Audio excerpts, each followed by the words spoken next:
era begins again.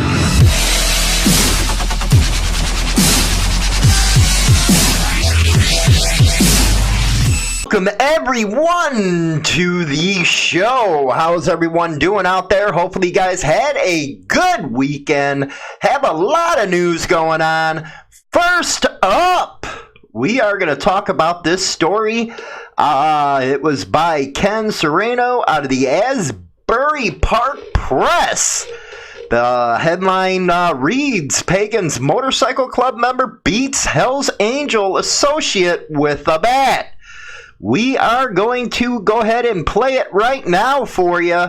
As you can see, he came out swinging with the bat, and that looks like a supporter of the Hells Angels. And, you know, I talked about the support gear with people in the last video that I did, and it does carry consequences. But personally, man, 4-on-1, this is the crap that actually gets cops after the motorcycle clubs. Not cool, but hey, you know, is what it is. But it just shows you with the support stuff and what it can get to you. But let's read the article. What officials called the rise in violence of the Pagans Motorcycle Club was highlighted Wednesday at a New Jersey State Commission of Investigation in a video released by the Essex County Prosecutor's Office. It shows the vicious beating of a Hells Angels hangaround by a member of the Pagans Motorcycle Club who goes by the name Hellboy.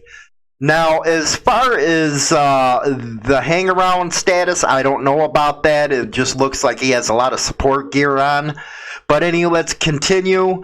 This was a video that was shown at this commission meeting.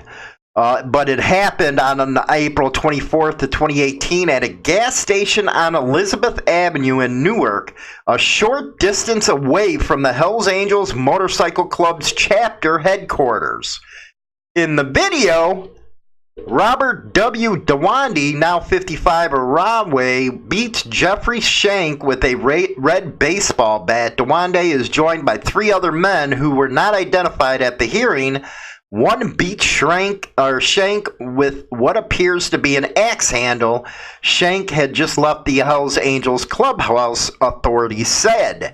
Now, I know I get a lot of freaking feedback when, you know, I feature these type of articles, but I have to say, when it comes to motorcycle club rights, and when you see this kind of stuff, it's right there on film. You can't blame the newspaper for this. No, it was caught on video of these guys beating the Hells Angels associate.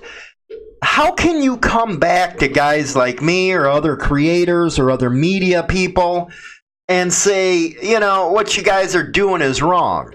No, what happened here is wrong. I don't care what club is involved. 4 guys on one. That's just like that incident down in Texas where there's 20 on one.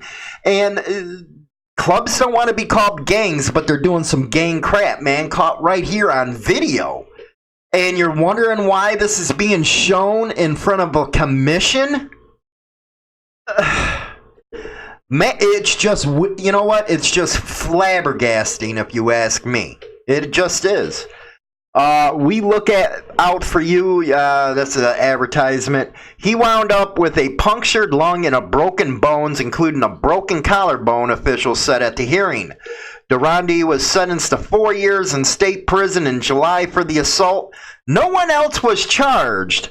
But again, let's go back to the video real quick here. That is the commission. Let's see if it comes up here. Look like it's taking its time. But anyway, the 2 candidates for Councilman Maurice B. Mill Jr., a Republican, a Democrat, they spoke to the press about all this stuff going on. And I guess, you know, that's not going to reload. But anyway, that just shows, you know, how clubs are walking right into Leo's freaking clutches here, man. Because when citizens see this kind of stuff, What do you expect them to think? That's all I'm going to say. I'll say it straight up. What do you expect people to think? Leave your comments in the comment section below, man. We're going to be talking about Harley Davidson in the next segment. You know, I'm not going to really keep on this story because actually the story speaks for itself, and the debate continues between Motorcycle Club and Motorcycle Gang, and if motorcycle profiling is wrong, it just keeps on continuing, man. But like I said, when you got it on film and stuff like that, come on, give me a break. Motorcycle Madhouse every Monday at 7 p.m. Central Standard Time and Saturdays 11 a.m. Central Standard Time on YouTube and all major streaming platforms. In your face, all over the place. We're online 24/7. 24/7. This station is now the ultimate power in the universe. So heads are starting to roll over at Harley Davidson, man. This out of bizjournals.com. Harley Davidson removed its president of global brand development, Neil Grimer, and there's a picture of him. Now, you know what? This is very interesting, and the reason being they had an investigation on this guy and stuff, but what I really think is going on is the higher-ups in Harley Davidson are starting to see through their sales that their ideals are not meshing with the people down on the street. So let's get going on this. This is by Margaret. She's a reporter out of the Milwaukee Business Journal. Harley Davidson confirmed Friday that Neil Grimer, president of Harley's global brand development, is no longer with the company. Quote, his departure comes after an internal inquiry along with a third-party investigation into concerns that his judgment and conduct as a senior leader did not align with our culture and values we expect all employees to demonstrate, a Harley Davidson spokesman said via an email. Now, as far as the culture, yeah, you guys got a problem right now because you got the blue collars out there extremely upset with you guys, because it seems like Harley Davidson is like went the other way from what they originally were. You know, take the CEO, Matt. Man, he came out and said bikers and his customers really don't care if it was made in the USA. That was just a motto that they used back in the day. And that's farthest from the truth, man. You got people that buy Harley Davidson just because it's made in America. It's you that is separated from our culture, man. It's all them guys in the suits at Harley Davidson who don't know the lifestyle, don't know the culture. You're ruining the company right now. And you know what? God forbid it took y'all how long to get a new line of motorcycle going after all these years of just upgrading here and there on a Harley. But now you guys have just lost it. You're lost it. Your dealerships look like Disneyland now instead of the old shops that used to sell your bikes, you know, where people actually knew each other. And your prices, of course, everybody, you know, bitches about that. My advice, if you want a Harley, go on the used market. Don't go buy a new bike. Go on that used market. You're going to get all kinds of cool-ass deals. But let's keep on going here. A source familiar with the matter indicated that Harley Davidson received complaints about Grimer, which did not align with the company's code of business conduct. The departure reflected multiple actions by Grimer, not a single event, according to a source familiar with the matter. Harley Davidson president and CEO Matt Levetich told employees about Grimer's departure Friday morning in an internal memo acquired by the Milwaukee Business Journal. The memo indicated that Levetich would be assuming Grimer's responsibilities as president of global brand development in an intern. Yeah, that's just what the company needs, is this guy to go on to take on brand development. Yeah, right. No thank you, man. The CEO has run this company so far into the ground, it is just pitiful. I understand you guys got to have a worldwide strategy, but you only have 50% of the big bike market share in the United States.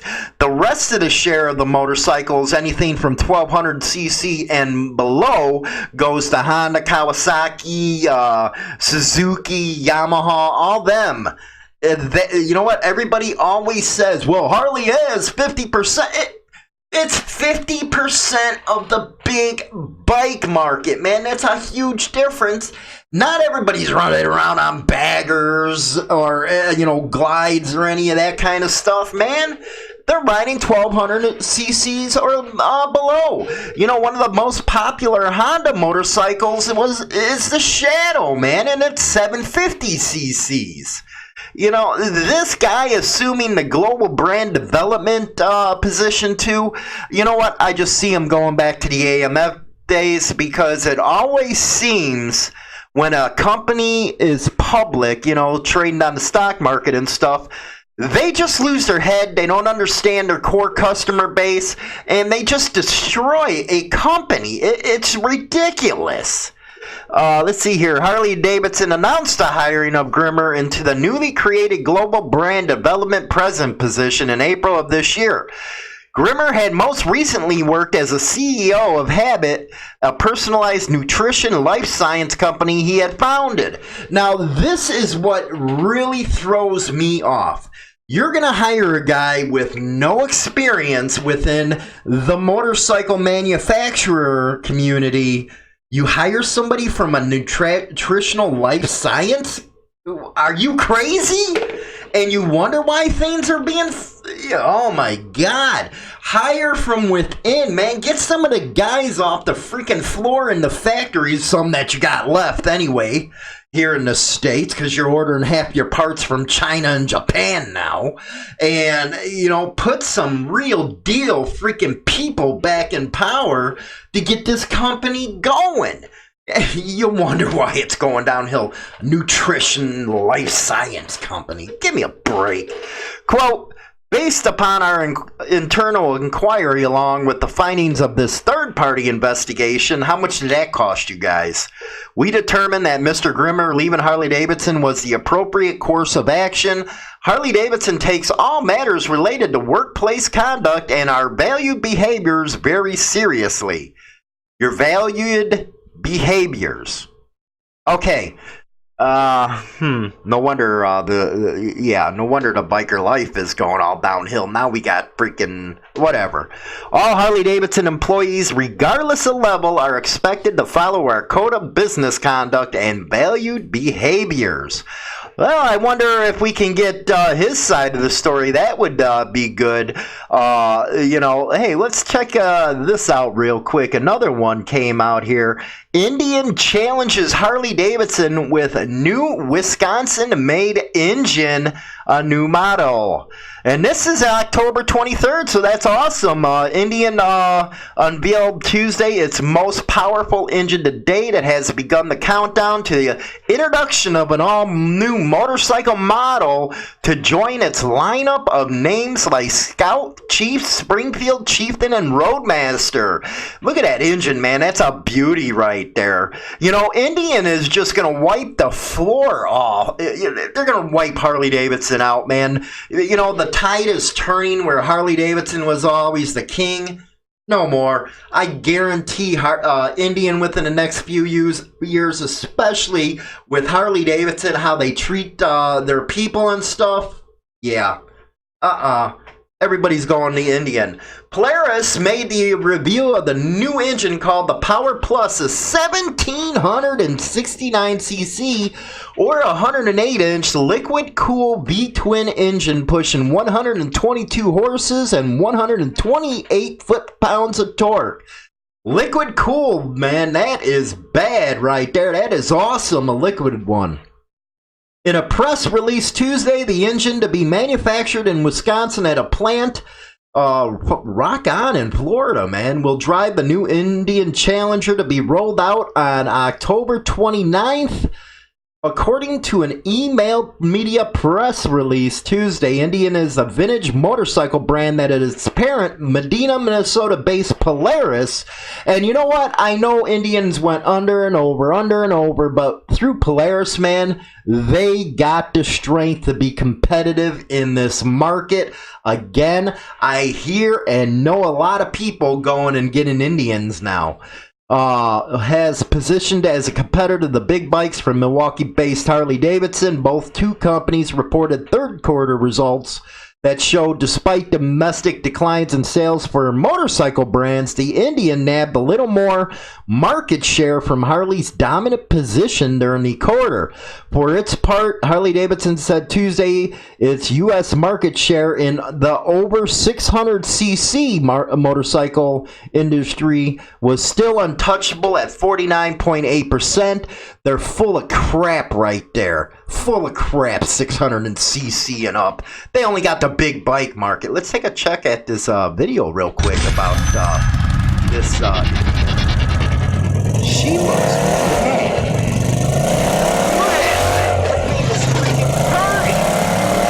I like it. You know what? It is the beauty style, but at the same time, it is a good looking motor, man. Freaking liquid cooled, and it's gonna, wow, amazing. No wonder everybody's going to Indian. With the Power Plus engine and the Indian Challenger by extension, Indian will mark a deeper penetration in the Harley Davidson's heavyweight market arena. See, now that is true. Harley tried to freaking put out a wrong press statement. The heavyweight market, which is the biggest bikes run on engines with displacements of 114 to 117 compared with the Power Plus 108. To be sure, Indian offers larger displacement engines, the Thunderstroke 111 and the new Thunderstroke 116. Both of these are air-cooled engines that typically run less efficiently than a liquid-cooled high-performance engine like the Power Plus. The new engine takes its name from Indian's old Power Plus motorcycle produced from 1916 to 1924. We challenge our engineers with the notion that anything less than best in class design and performance will simply not get it done. I love it, man. Indian is really hitting it. I love it. A new challenger to Harley Davidson, while Indian is starting to cater to the core customer that Harley Davidson is leaving behind. They're taking over, man. Beautiful freaking engine, man. I love the line of Indian bikes. Yeah, they're the future right there. And they're cutting into them market shares of Harley Davidson. And Harley Davidson, you know what? I don't buy their stock. Yeah, I invest in the stocks and stuff, but I will not touch Harley Davidson stock. It has gone down and down and down. I think the best year of their sales were 2016. It's now 2019 going into 2020. Yeah, it ain't going up anytime soon, so stay away from that stock. Look into the Indians. You know, the first couple years of a new motorcycle you want to stay away with, but man, have they nailed it. And I think it's because of the experience of the Victory line. You know, a lot of people were upset that was let go, but I think that knowledge and that engineering with that motorcycle has led to the Indian and the way it is looking now. So, just my thoughts, man, right there. Okay, I wanted to say a few words because it is kind of nagging at me about the first story we did where you seen the video of the guy getting beat because I guess he was a hang-around or an associate, whatever the media wants to call him, because we don't know for sure. What I do know for sure, that it gets, you know, the biker news, we reach worldwide and stuff like that. And hey, it bugs me that we're not able to put out all the good stuff because all the bad stuff is in the headlines. But it does bug me that, you know, I'll have people come back and say, well, you know, why'd you... whatever, man. If you're that ignorant and can't see that video of what happened, you know what? There's no sense in that type of stuff, man. We're over here, trying to fight for club rights, and we support club rights big time, man. But we don't support that kind of stuff. And it makes the job of not only us, we do a fraction of, not even a 0.0001% of trying to help out the club rights movement. But there is other organizations out there that are putting a lot of money out there, by the way. They're doing a lot of lobbying with the lawmakers and stuff. How do you think they feel when they go up to a congressman or a senator, either at the state level or the federal level, and say, hey, man, this profiling's getting out of hand, and then one of them people come back and say, here, watch the video. That's something I would never want to be put in the position of. Nowadays, there is cameras everywhere. So it's kind of weird how, people don't realize that. Stuff like this is caught right on a video camera where anybody can see it, and now the citizens see it, and now those citizens are the ones who sit on jury and elect all these people that the motorcycle club rights organizations are trying to lobby to get them on our side. But when stuff like this happens, how the hell are you going to get anybody on the club rights side? You can't. There has to be some common sense. Some common sense to know that this kind of stuff ain't going to help the cause whatsoever.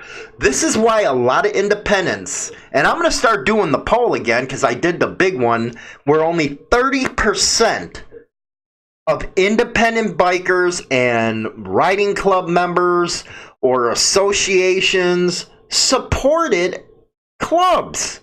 I found that to be so freaking interesting because it used to be, hey, the clubs were the ones everybody looked to as far as what's going on in the lifestyle, but now that has totally changed, and you got to see why.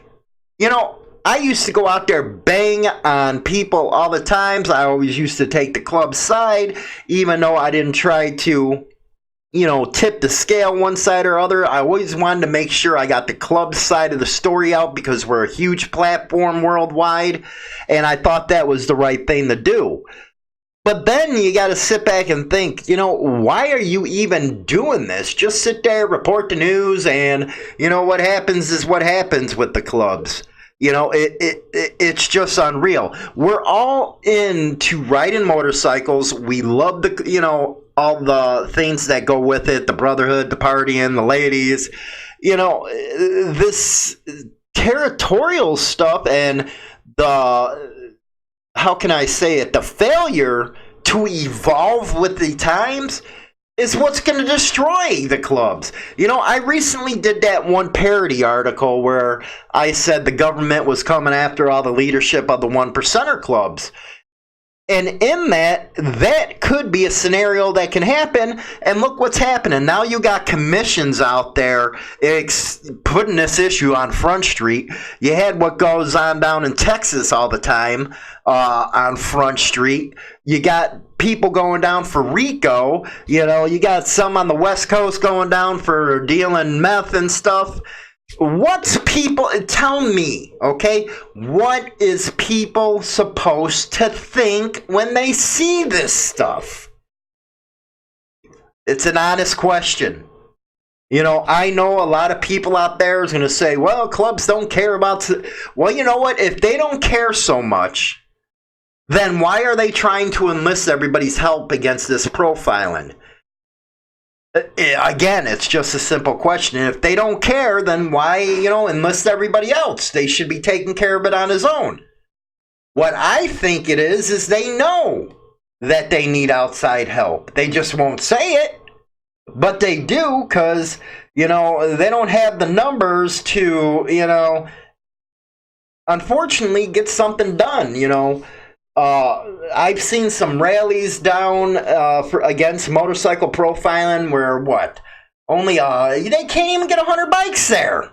How is that going to affect change? The first thing that has to be done is we got to affect change within our own culture. Our own culture. Until that change is affected, how the hell you expect to go outside that lifestyle and get anybody on your side?